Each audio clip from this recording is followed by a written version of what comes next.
आइए हम सभी पहले अपनी आंखों को बंद करें। सामर्थ्य परमेश्वर यीशु नाम में मैं प्रार्थना करता हूं खुदावन, धन्यवाद के साथ खुदा एक बार फिर से हम आपके पास आते हैं। हम इस योग्य ना थे मेरे प्रभु कि हम आपके सम्मुख खड़े रहने पाए, आपके सामने खड़े रह सकें। हमारे अंदर कोई खूबी कोई लियाकत नहीं है मेरे परमेश्वर, आप खूबियों से भरे हुए हैं, आप लियाकत से भरे हुए हैं मेरे प्रभु।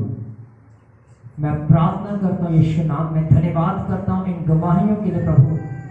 कोई कहता है खुदावन कि हम आत्मा में बढ़ पा रहे हैं, कोई कहता है कि हमारे जीवन में चंगाई को आपने दिया है, कोई कहता है हमारे घर में एक बड़ी आशीष और ब्लेसिंग आई है। इन सब गवाहियों का आदर और जलाल सिर्फ एक नाम को जाता है, वो है यीशु नाम। खुदा हम आपके नाम को आदर देते हैं और महिमा और जलाल देते हैं, क्योंकि आप आदर के योग्य और महिमा के योग्य परमेश्वर हैं। हम आपका धन्यवाद करते हैं मेरे प्रभु जी। आज के कलाम को खुलने से पहले अपने लोगों को तैयार करें मेरे प्रभु जी, अपने लोगों को तैयार करें इस वचन के ऊपर चलने के लिए मेरे प्रभु। इन वचनों का पीछा करने के लिए मेरे पिता, इन्हें तैयार करें अपने कामों के लिए। यीशु नाम में हालेलुया, यीशु नाम में हालेलुया। यीशु नाम से इस दुआ को मांगते पाते हैं, आमीन हालेलुया। कितने जन आनंदित हैं? ऊंचा उठाओ हाथ। कितने लोग आनंदित हैं? आइए जोरदार ताली परमेश्वर।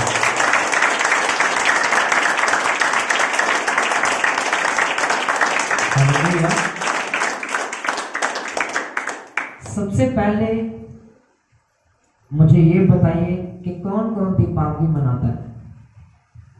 कौन कौन दीपावली मनाता है? पीछे इधर कोई नहीं है? Hallelujah hallelujah. अब ध्यान से सुनिए, बाइबल में क्या लिखा है इन त्योहारों के विषय में। इन त्योहारों के विषय में बाइबल क्या कहती है? बाइबल कहती है कि तुम संसार के सदृश ना बनना या ना बनो। हालेलुया। संसार का सदृश का मतलब कोई जानता क्या होता है? कोई बता सकता है?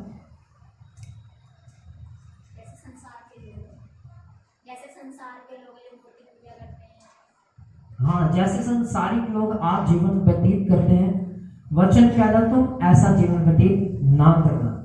हालेलुया। क्योंकि बाइबल में लिखा है कि ये त्योहार संसारिक है। हमारा एक ही त्योहार है और वो हर दिन, हर सेकंड, हर मिली सेकंड में आता है। वो पता क्या है? वो है परमेश्वर की हजूरी और परमेश्वर का आनंद। हालेलुया। परमेश्वर का आनंद, ये संसार का आनंद साल में एक बार आता है, कभी दीपावली आई, कभी दशहरा साल के बाद आता है।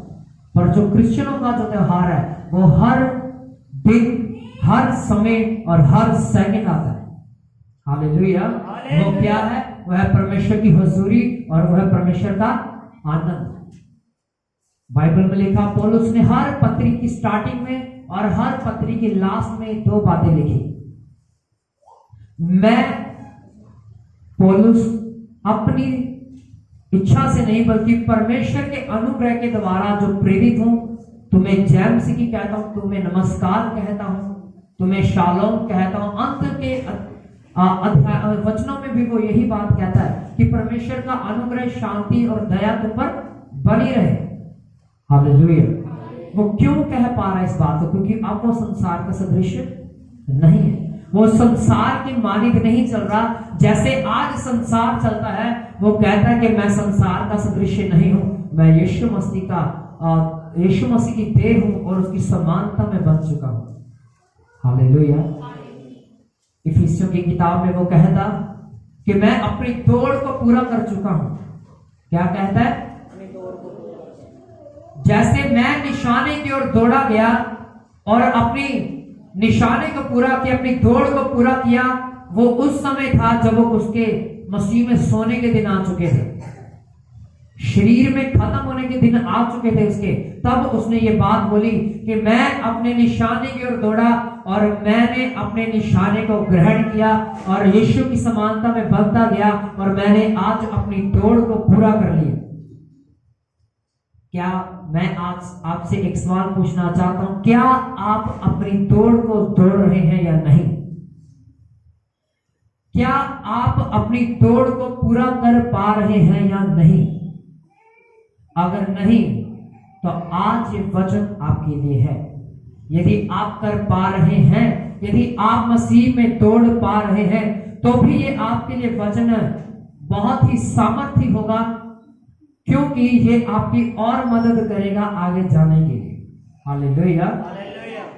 सबसे पहले मैं आपको बता देना चाहता हूं, परमेश्वर हर एक कलीसिया में ऐसे लोगों को ढूंढता है जिनके ऊपर वो अनुग्रह करे, और वो अनुग्रह करके जैसे पौलुस को खड़ा कर दिया, बरनबास को खड़ा कर दिया, पतरस को खड़ा कर दिया, वैसे ही वो दृष्टि करता है आज चर्चों में, कलीसियाओं में, कि वो ऐसा अनुग्रह हम सब पर भी करे और हम जाकर उसके कामों को कर सके।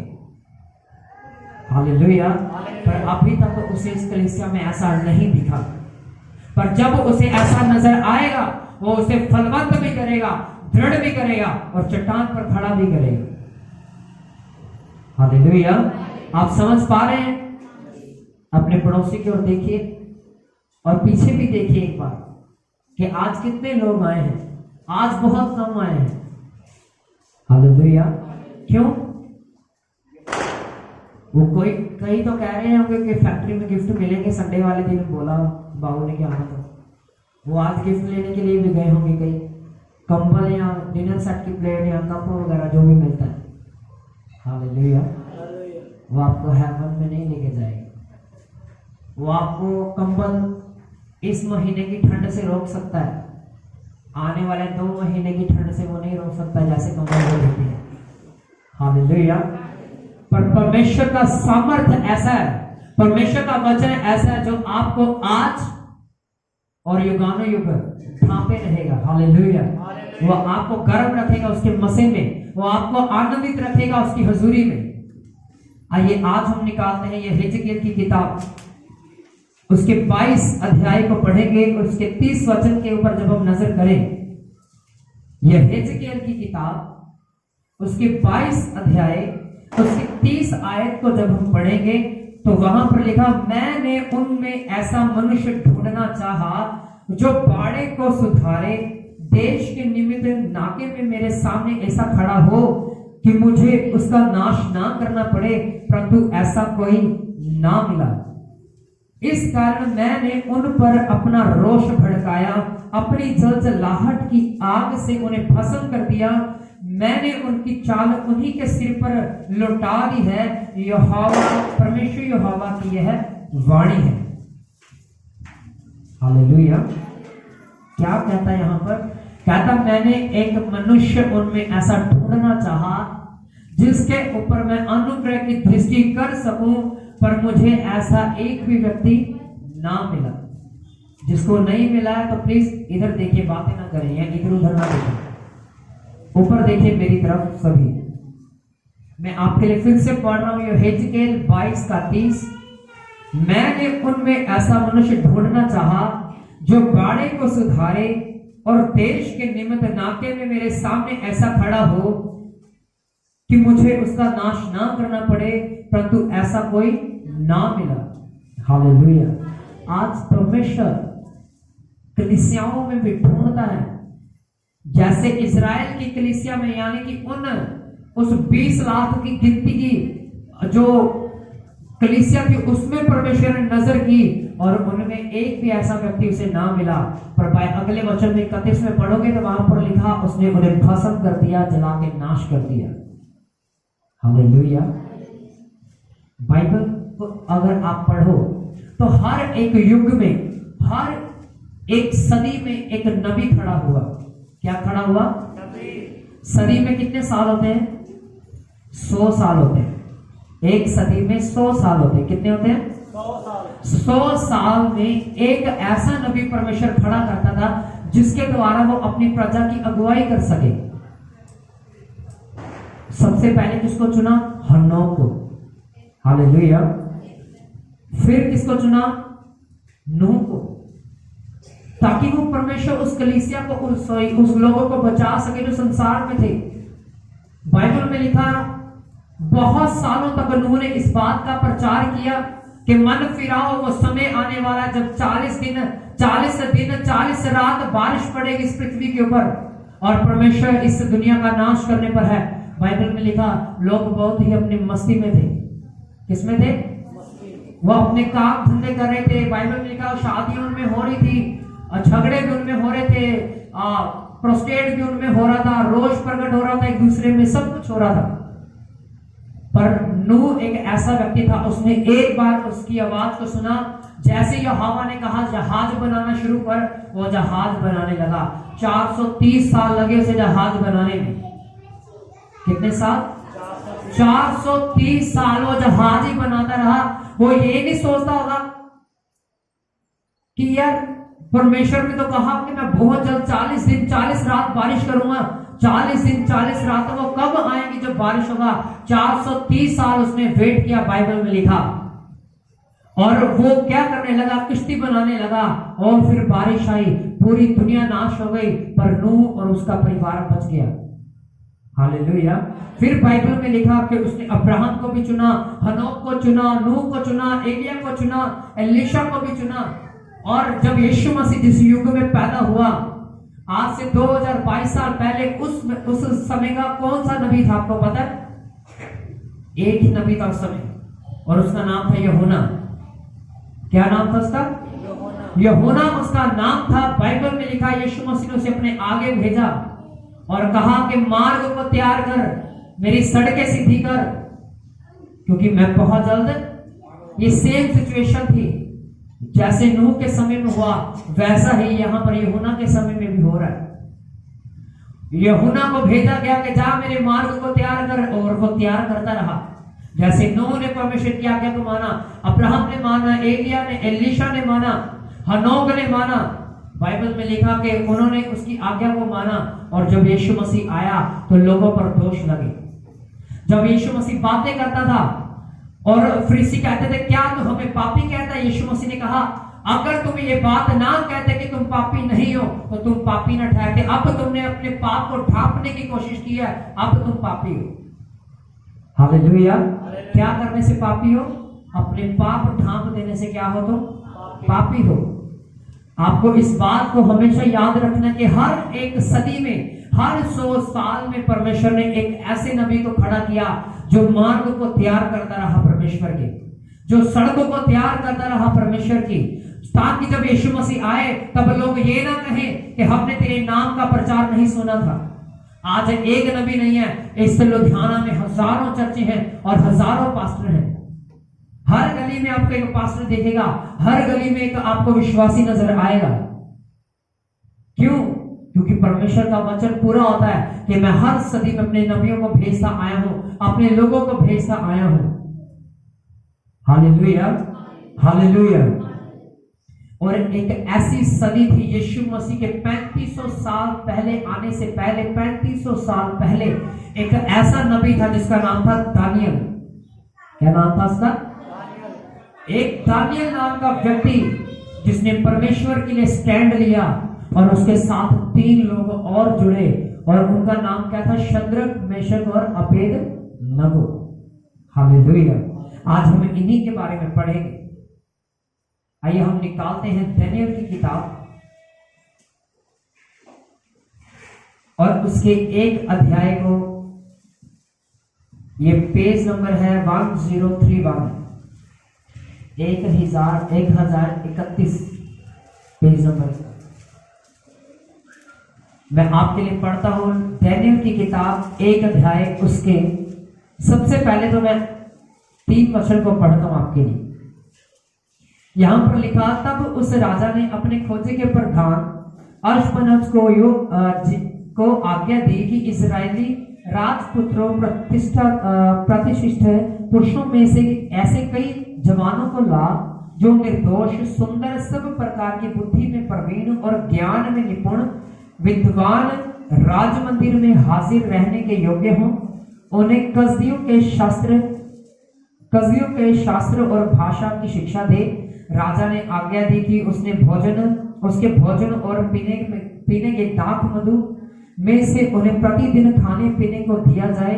इस प्रकार 3 वर्ष तक उनका पालन पोषण होता रहे, तब उसके बाद वे राजा के सामने हाजिर किए जाए।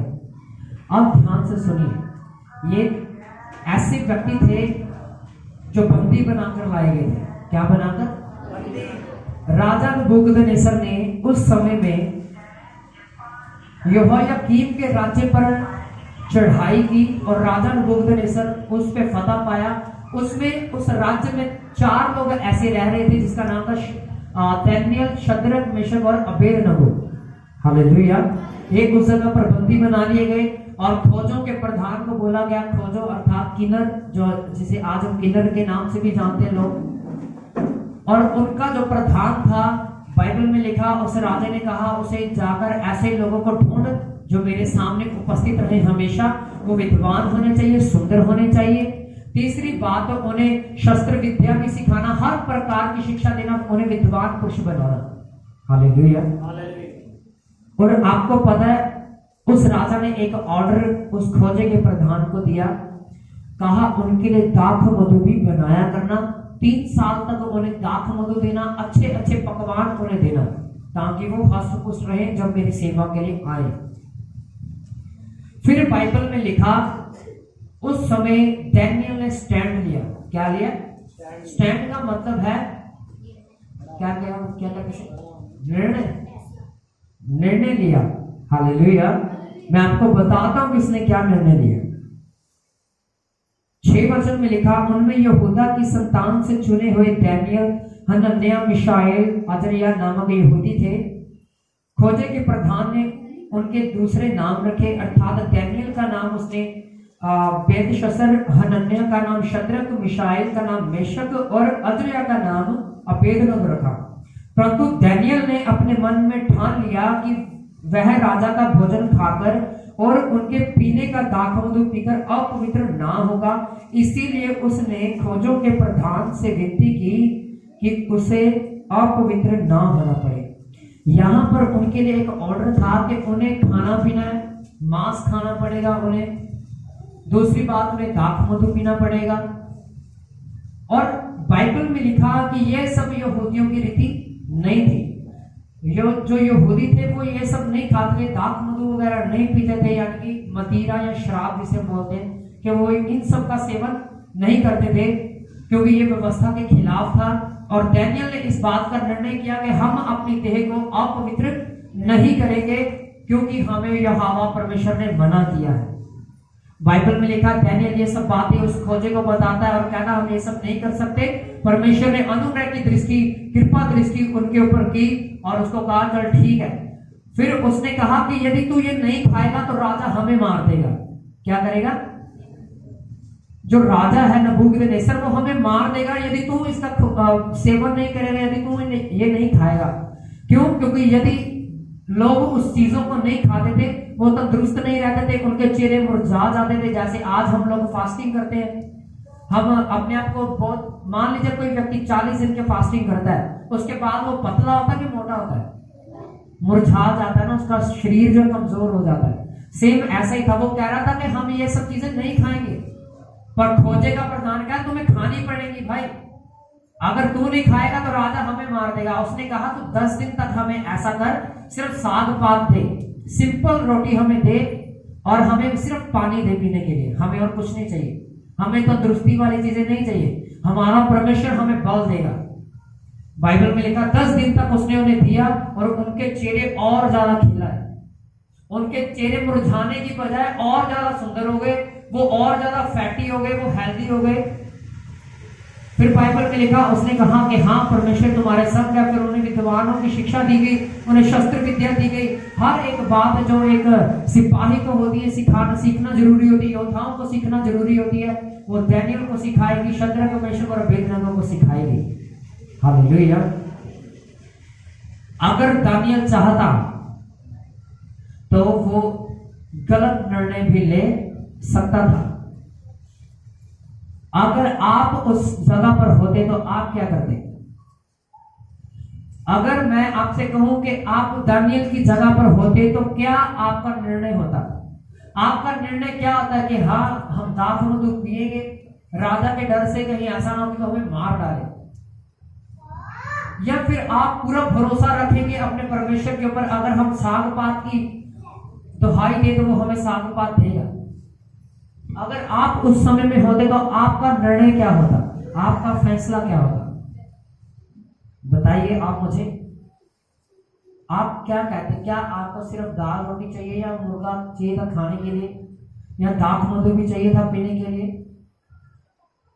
आप क्या सोचते उस समय? उस समय का व्यक्ति बिना मांस के नहीं रहता था। हालेलुया। उस समय रोज बलियां दी जाती थी और रोज उनके घर में पकवान बनते थे। उन्होंने दाख की बारी लगाई थी, वो दाख मधु पिया करते थे। पर ये ऐसे व्यक्ति थे जो कहते थे हम अपनी देहों को अपवित्र नहीं करेंगे। जब आज शैतान आपके सामने ऐसे प्रिविलेज रखता है, आपको ऐसे मौके देता है, तब आपका निर्णय क्या होता है? तब आपका निर्णय क्या होता है कि जब आपके सामने शैतान आपके मन में ये बात डाल चुकता है, ये बात डाल देता है कि हाँ चल आज कुछ गलत चीज देख, आपका निर्णय उस समय क्या होता है? आपका फैसला उस समय क्या होता है? बहुतों का फैसला ये होता है, एक ही होता है उनका फैसला, चलो आज देख लेते हैं, कल क्षमा मांग लेंगे, कल माफी मांग लेते हैं। हालेलुया। उस समय पूरे इजराइल में परमेश्वर को 4 लोग नजर आए जिसने उनके ऊपर दया की। हालेलुया। यहाँ पर कितने ऐसे हैं जो परमेश्वर के लिए ये निर्णय ले सकते हैं कि मुझे मौत का स्वाद भी चखना पड़ जाए पर शरीर के कामों के सामने नहीं झुकूंगा, शरीर के अभिलाषों को कभी पूरा नहीं करूंगा। कितने लोग हैं जो दावे के साथ कह सकते हैं? हाथ को उठाओ वो जो ये कहते कि हाँ मैं कहता हूं जान भी चली जाए तो शरीर के अभिलाषों को कभी पूरा ना करूंगा। हालेलुया। सिर्फ 1-2 जन। क्यों? क्योंकि आज हम जानते कि हम हारे हुए अंदर से, हम जानते हैं कि हम हारे हुए अंदर से। पर मैं आपको बताना चाहता हूं, जिसने मौत के डंक को तोड़ दिया, और पौलुस आपको कहता है मौत तेरा डंक कहां रहा, ऐ मृत्यु तेरा असर कहां रहा। जिस दावे के साथ वो कहता, उस दावे के साथ मैं आपको कहता, अगर आज आप अपने आप को हारा हुआ महसूस करते हैं, परमेश्वर आपको ऐसा बल देगा कि आप अपने शरीर के ऊपर जैवन जीवन जी सके। हालेलुया। वो आपको ऐसी सामर्थ्य देगा जैसे उसने दानियल के अंदर भरी। बस आपको एक निर्णय करना है। क्या करना है? आपको एक फैसला करना है कि आज के बाद मैं अपने शरीर के सामने झुकूंगा। मेरा शरीर चाहे इस बात की घोषणा करे कि हाँ तुझे अब कूल लिप लगानी है। क्या लगानी है? आज तेरा शरीर चाहे कहे हाँ तुझे आज गाली निकालनी है, पर तू उस समय कर एक फैसला अगर आप उस समय करो कि मैं आज से ये पाप नहीं करूंगा, तो परमेश्वर आपको दानियल जैसा बल देगा और वो आपके ऊपर दया की दृष्टि करेगा। हालेलुया। सिर्फ आपको एक चीज करनी होती है उस समय, वो है आपको एक फैसला करना होता है। क्या करना होता है? फैसला करना होता है कि आपको निर्णय करना होता है कि आप बढ़ना चाहते हो कि नहीं बढ़ना चाहते, क्या आप उसमें ग्रो करना चाहते हो कि नहीं ग्रो करना चाहते। वो फैसला आपके ऊपर होता है। हालेलुया। हमें दानियल के जैसे निर्णय लेने की जरूरत है आज। चाहे मैं शरीर के कामों की बात नहीं करता, मैं आपकी फिजिकली और स्पिरिचुअली दोनों की बात कर रहा हूं। फॉर एग्जाम्पल, आपको बहुत जरूरी काम है और फिर भी आप परमेश्वर के सामने बैठे हुए हैं, परमेश्वर के साथ संगति करने में भूखे हैं और प्यासे हैं। परमेश्वर आपको ऐसे ही सेम रहने नहीं देगा। परमेश्वर आपको ऐसे ही खाली नहीं भेजेगा अपनी हजूरी से, यदि आप अपने अंदर एक भूख को पैदा करके बैठे। हालेलुया। वो आपको ऐसा सामर्थ्य देगा कि आप अपने शरीर के ऊपर फिजिकली और स्पिरिचुअली आप अपनी लालसाओं के ऊपर हावी हो सको। हालेलुया। हालेलुया। आपको पता है जब स्वर्गदूत जब वो गिराए गए, तब वो एक निर्णय कर चुके थे कि हाँ, हम लूसीफर तेरा साथ देंगे। क्या करेंगे? किसको कहा उसने? लूसीफर को, कि हाँ भाई, हम तेरा साथ देंगे, हम तेरे साथ हैं, तो बोल परमेश्वर के विरुद्ध। उनको लगा था कि वो 33 करोड़ इकट्ठा होकर परमेश्वर का कुछ बिगाड़ सकते हैं, और वो ऐसा लग रहा था कि वो सारे के सारे 33 करोड़ अपनी पावर्स को मिला के परमेश्वर को छोटा बना सकते हैं। पर उनकी ये थिंकिंग, उनकी ये सोच गलत साबित हुई। हालेलुया। फॉर एग्जाम्पल, अगर आपके मन में पाप ना हो तो कोई आपसे कोई गलत काम करवा सकता है?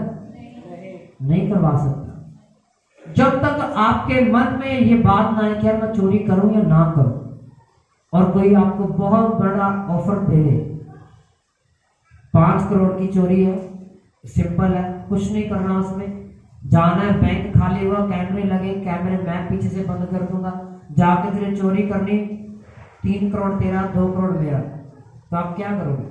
आप भागे जाओगे चोरी करने के लिए। 3 करोड़ तो आएगा जिंदगी में। हालेलुया। तब तक कोई आपसे पाप नहीं करवा सकता जब तक आपके अंदर वो चल नहीं रहा, जब तक वो चीज आपके माइंड में नहीं चल रही, तब तक आपसे कोई ऐसी गलती करवा नहीं सकता। हालेलुया। ऐसी कोई गलती आपसे वो कोई नहीं करवा सकता जब तक आपके दिमाग में वो ना चल रही हो। जब अगर आपके दिमाग में चल रही है तो शैतान बार बार वार करेगा और आपको कमजोर करेगा, और फिर आप कहोगे चल अब कर ही लेता हूं। हालेलुया। सो कहने का मतलब है कि जब आप निर्णय करते हैं, अपने मन में एक फैसला कर लेते हैं कि मैं आज से ये चीज नहीं करूंगा, परमेश्वर आपके ऊपर अनुग्रह करता है, आपके ऊपर अनुग्रह की दृष्टि करता है, और वो आपको खड़ा करने की सामर्थ्य देता है। अपने पड़ोसी को बोलो, आज के वचन को ध्यान से सुनिएगा। और अब एक बात और बोलो कि इस संसार में 2 आंदोलन चल रहे हैं। आंदोलन को क्या कहते हैं इंग्लिश में?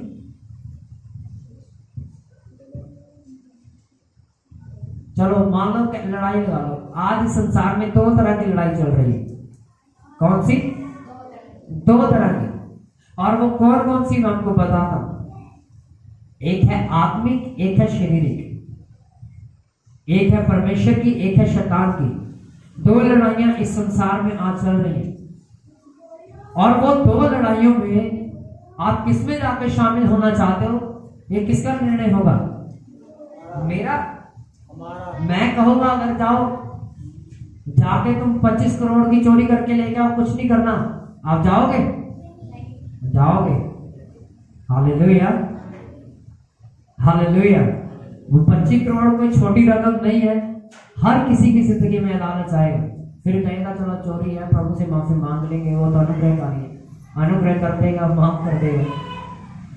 पर बाइबल में लिखा आपको एक निर्णय करना होता है। यीशु मसीह भी झुक सकता था, भूख उसे भी बहुत लगी थी।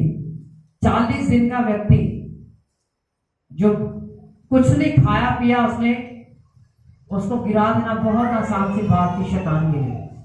पर ये उसकी सोच थी। ये उसकी क्या थी? सोच थी कि शायद वो यीशु को गिरा दे। ऐसी शैतान की सोच उस समय भी थी कि 33 करोड़ मिलके हम परमेश्वर को गिरा देंगे, हम परमेश्वर के ऊपर चढ़ाई कर लेंगे। ऐसी ही सोच शैतान अकेला लेकर आया यीशु मसीह के पास। चलो उसकी भूख का नाजायज फायदा उठा ले, पत्थर को रोटी बना के वो खाएगा और हम उसके ऊपर जयवंत होंगे। पर ये भी उसकी दूसरी भूल थी। हालेलुया। तीसरी भूल वो तब करेगा जब वो आपके पास आएगा और आप कहोगे चल निकल यहां से यीशु नाम। हालेलुया। तीसरी भूल वो तब कर देगा आपकी जिंदगी में आकर जब आप कहोगे मैं तेरी कोई भी शर्त को मंजूर करने के हक में नहीं हूं, तो निकल जाए यीशु के नाम से। आप उसे शर्मिंदा करके भगा दोगे और फिर वो आपकी जिंदगी में आने का प्रयास नहीं करेगा। फिर वो सिर्फ आपकी शरीर के अभिलाषाओं के द्वारा काम करना शुरू करेगा। हालेलुया।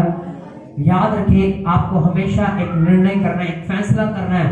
जैसे हमने अभी सीखा कि इस संसार में 2 तरह का युद्ध चल रहा है, एक है शैतान की ओर से, एक है परमेश्वर की ओर से। युद्ध में सिपाही बन के किस युद्ध में आपने जाना है, किसकी कम्युनिटी में आपने जाना है, शैतान की कम्युनिटी में जाना है या फिर परमेश्वर की कम्युनिटी में जाना है, ये आपके ऊपर निर्णय करता है, आपके ऊपर डिपेंड करता है, ये निर्णय आपका होता है। हालेलुया। परमेश्वर आज ढूंढता है शद्रक मेशक और अबेदनगो के जैसे विश्वास को, वो ढूंढता है डैनियल जैसे स्टैंड लेने वाले एक व्यक्ति को। जब वो उससे मिल जाता है, परमेश्वर उनके ऊपर अपना अनुग्रह करता है। Hallelujah, hallelujah. शैतान अपनी ताकत के द्वारा हमें भरमाने की कोशिश तो करता है, पर अगर हम भरमाने भी जाते हैं तो परमेश्वर हमें फिर से वापस खड़ा करता है। आपको पता है बाइबल में लिखा कि धर्मी 7 बार गिरता है और परमेश्वर 7 बार से उठाता है। कितनों ने पढ़ा है? धर्मी बाइबल में लिखा है 7 बार गिरता है, 7 बार उसे उठाता है। हफ्ते में कितने दिन होते हैं? अगर वो हर दिन में गिरेगा, परमेश्वर से हर दिन उठाएगा। हर समय गिरेगा तो हर समय से उठाएगा, क्योंकि वो चुना हुआ है। हालेलुया। पर जो चुना हुआ नहीं है, पाप में फंसेगा, दलदल में निकलने की कोशिश करेगा और धंसता चला जाएगा।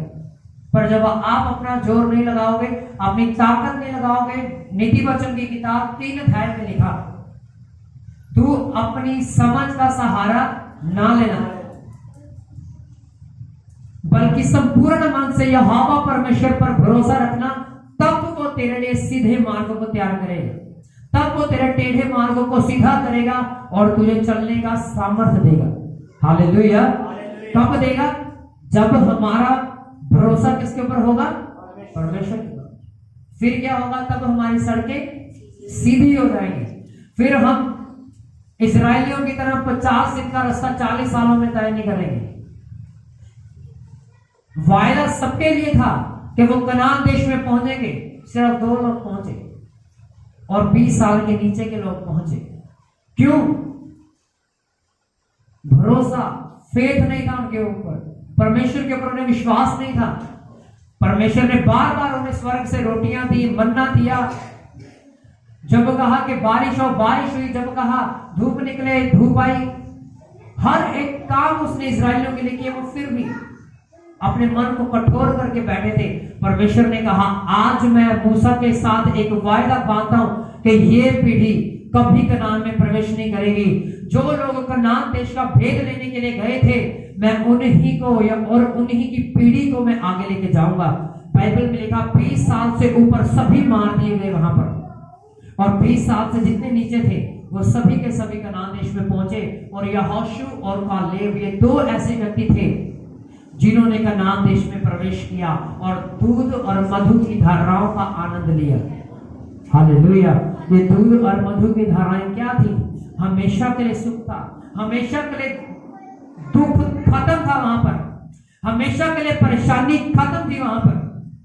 हालेलुया। ये निर्णय आपका है कि क्या आज आप एक निर्णय लेंगे कि हाँ, मैं भी डैनियल की तरह एक स्टैंड लूंगा, मैं भी डैनियल की तरह परमेश्वर के प्रति वफादार रहूंगा, शद्रक और मेशक और अबेदनगो की तरह जलती हुई आग की भट्टी में भी मुझे फेंक दिया जाए तब भी मेरा बाल नहीं जलेगा।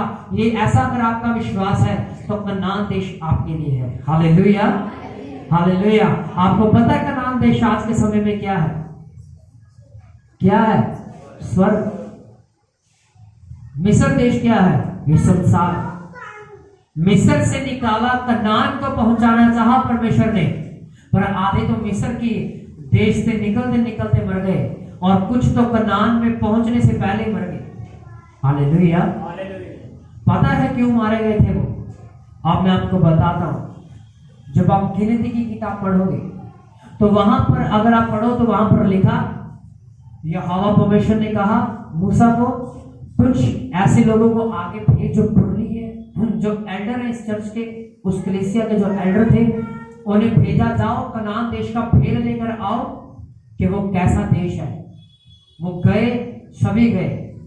वहां पर लिखा 12 लोग भेद लेने के लिए गए और जब वापिस आए उनमें से 10 ऐसे लोग थे जिन्होंने आकर मूसा के सामने दंडवत किया और रोने लगे। क्या करने लगे?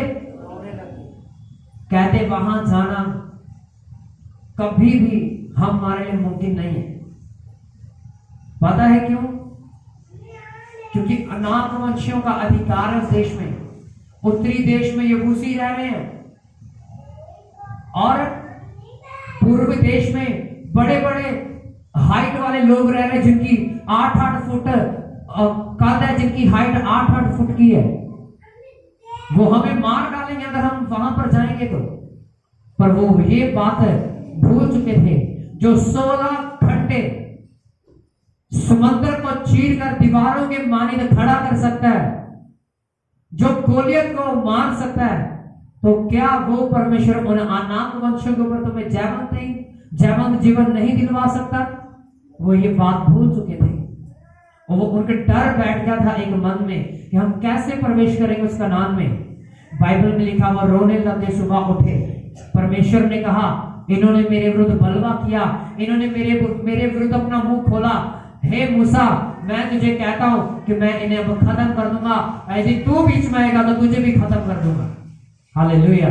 क्योंकि परमेश्वर अत्यंत गुस्से में था उस समय। जैसे वो सुबह उठे और उन्होंने एक निर्णय किया कि हम परमेश्वर को पीछे छोड़ के हम अपने बल पर जाके उसका नाम देश के ऊपर राज्य करेंगे।